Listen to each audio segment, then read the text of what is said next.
internet, welcome or welcome back to my channel. My name is Haylie, and in this video I am going to show you how I transformed this thrift store coffee table and sold it for a profit on Facebook Marketplace.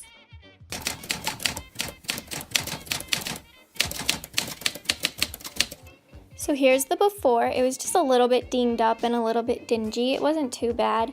And then here is the after. I think I transformed it pretty well, especially because I only got it for $20. The first thing that you're going to do is sand any raised areas or any spots that are a little bit dinged up or that you don't like. This is imperative, especially if there is some sort of like polyurethane or thick like epoxy coat over the top of whatever piece you're working with.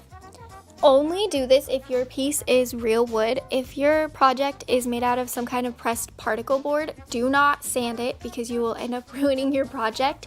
Instead, use something like a chalk paint or a milk paint because those are usually able to stick to pretty much anything. And then just use a wax on top. It's a little bit more work, but totally worth it if your piece is not real wood.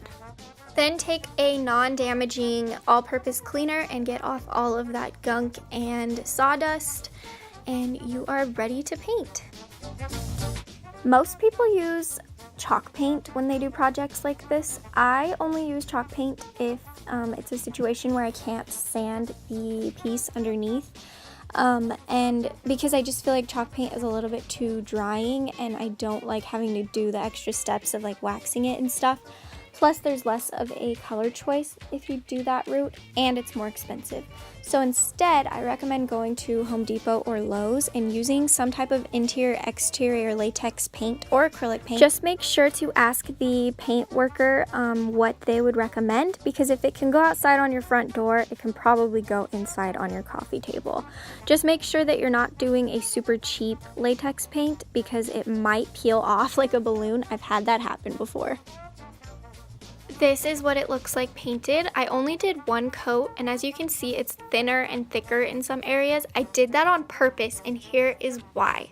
So in this clip, you can see that I really distressed this sideboard in my house, and I used a very gritty, I think like a 40 grit sandpaper, so it's really scratchy and really messed up. On this piece, I used a finer like 220 grit sandpaper and a much thicker paint.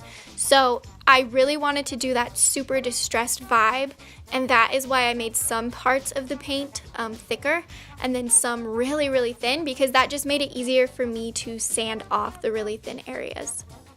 I personally prefer the look of my dining table where it's the thicker paint with a finer grit sandpaper, but for this project it had a lot of nicks and little issues, and so I felt like this super distressed look would just work the best with the piece, and plus it's easier because then I only had to do one coat of paint. So here is the completed project. I think it looks fantastic, especially because I threw on that little stylized tray, just a few books and a plant and a candle, and that can really set your photos apart, so I definitely recommend doing that. In addition to some of the stylized photos, which I recommend doing as your first photo, you also want to have a bunch of pictures of the item without anything on it. These photos should be taken in fantastic lighting, and you should be getting different angles, and also any close-up pictures of any issues or nicks so that people are completely aware of what they're buying. Next thing is to have a very descriptive title. So I'm just using a few words like shabby, farmhouse, rustic, and then coffee table and the color. When it comes to pricing the product, I have a little bit of a formula that I always use. So in addition to analyzing market trends, I also take the item cost, the supplies like the paintbrushes or any paint that I use, and my labor. So I always charge $15 an hour. That's my rate or whatever that I kind of like work into it.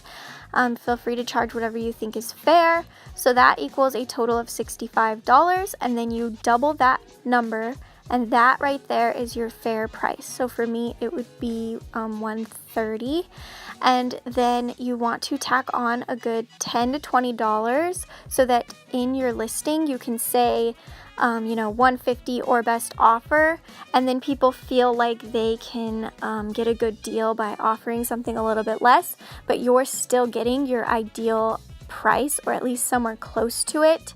And then if people don't offer and they do pay $150, then awesome, you made even more.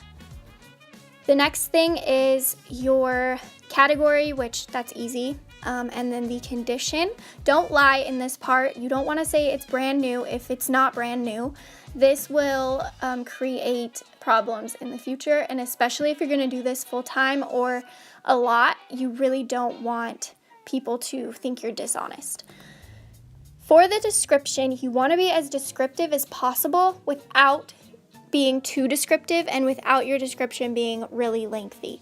So I'm putting adorable white farmhouse shabby rustic styled coffee table, and then I'm saying the measurements.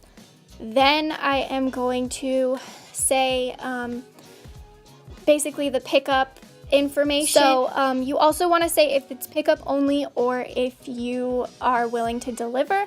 I recommend, if you're gonna deliver, charging a $10 to $15 delivery fee so that you can make sure that you are covering your gas costs. Lastly, make sure that you are listing the crossroads of where these people are going to pick this up so that they are completely aware of all of the details before they ever waste your time messaging you. And then lastly, make sure that you include the piece in all of the applicable pages so that the max amount of people can see it. Alrighty, you guys, that is it for the video. I really hope that you enjoy it, and I hope that you learned some things. If you have any questions, then feel free to comment down below. I respond to every comment. And if you liked this video and you want more content from me, then don't forget to subscribe and hit that thumbs up button, and follow me on Instagram because I only have like 200 followers and it's kind of killing my confidence a little bit. So head on over to Instagram, and I will see you guys next week.